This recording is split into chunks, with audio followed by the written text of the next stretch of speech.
Hello, I'm Jean Pousson of Board Evaluation.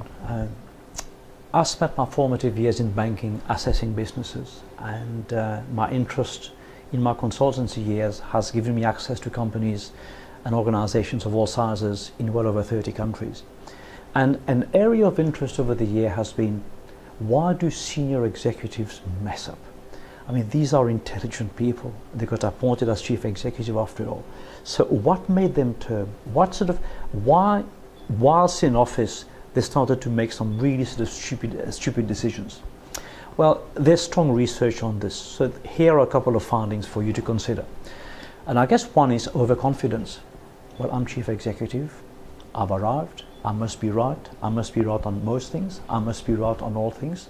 And therefore, I'm good to go.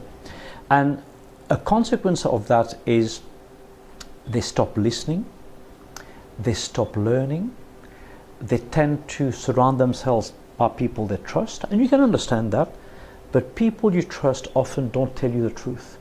We call this ugly baby syndrome, i.e. nobody would dare tell the proud parents of a newborn baby that the child perhaps isn't as attractive and cute as the parents may think it is. Like Julius Caesar, they develop tired ears. I recall George Bush Sr. was once asked, Mr. President, what do you miss most about being American president? To which he said, well, for one, I don't win all the golf games that I'm now playing, because the etiquette is you don't beat the American president in golf, others are.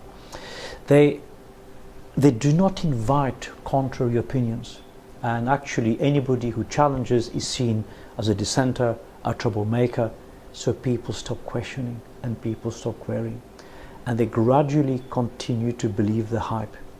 They get marinated in power and they enjoy the power syndrome. They become celebrities on magazine covers, magazine interviews, TV shows, radio shows, and they start to pay attention to that celebrity side, and they surround themselves with like-minded celebrities, and that becomes distracting, and again it fuels this self-confidence and this success which perhaps is not there to begin with. They identify with the company. They think they and the company, or they and the company, or they and the organization are one. I recall Fred Goodwin, then Sir Fred Goodwin, former chief executive of the UK Bank, Royal Bank of Scotland, RBS, as they were about to make a bid for the Dutch bank ABN AMRO, and Barclays, the other UK bank, was also intending to compete and make a bid. And Mr. Goodwin is on record as saying, I want to be bigger than Barclays. The whole thing had just gotten to him. Note the word I as opposed to we. It had become really, really personal. They rely on what worked for them in the past. I've seen this problem before, therefore I know what dosage of medicine to actually apply. That may work, but it may well be a different problem. And because they've been successful so far, they think everything they touch and do will actually work as well. They underestimate obstacles. Again, with this sense of vanity, this sense of assurance, potentially arrogance, I'm cool, I know how to handle this. And as a consequence, very often they don't dig deep enough and we could have a problem.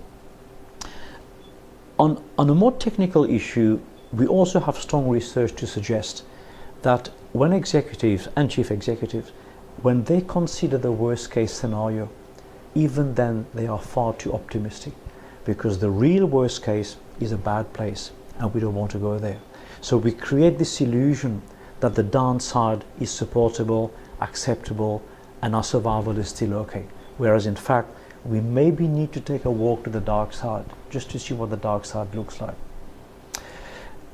Derailment is another issue we see a lot of with chief executives. And by derailment we mean, this is the finance director who once elevated to the CEO position never stops being a finance director, never stops busying themselves with accounting standards, accounting regulation, tax reg, because that's their thing. It's the lawyer who becomes managing partner of a law firm, but they still want to do fee-based work with clients because that's their thing. And at some point they have to relinquish those technical capabilities, because they'll do a disservice to themselves, not to mention the organizations, because there are other people there. Headhunters tell me things like, Jean, we advertise for CEOs, but human beings turn up, because after all, you're dealing with people. Resumes look great, but we don't hire resumes. And if some of these things resonate with you as a director or a senior manager, there's a phrase or a sentence which we use a lot with our clients: you get what you tolerate.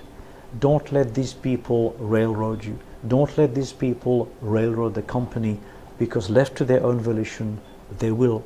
When we do our board work, we refer to this as behavior risk. Is there one person, and it's typically the CEO, who really wields too much power at board discussions, and as a consequence, all decisions get made by him or her, as opposed to taking into account the collective intellect that the board possesses, and possess collective intellect they do. Please do have a look at our website. We do have other articles on the topic, and but more importantly, please don't become one of our case studies. And if those themes resonate with you, just give us a call. Thank you. Thanks for listening.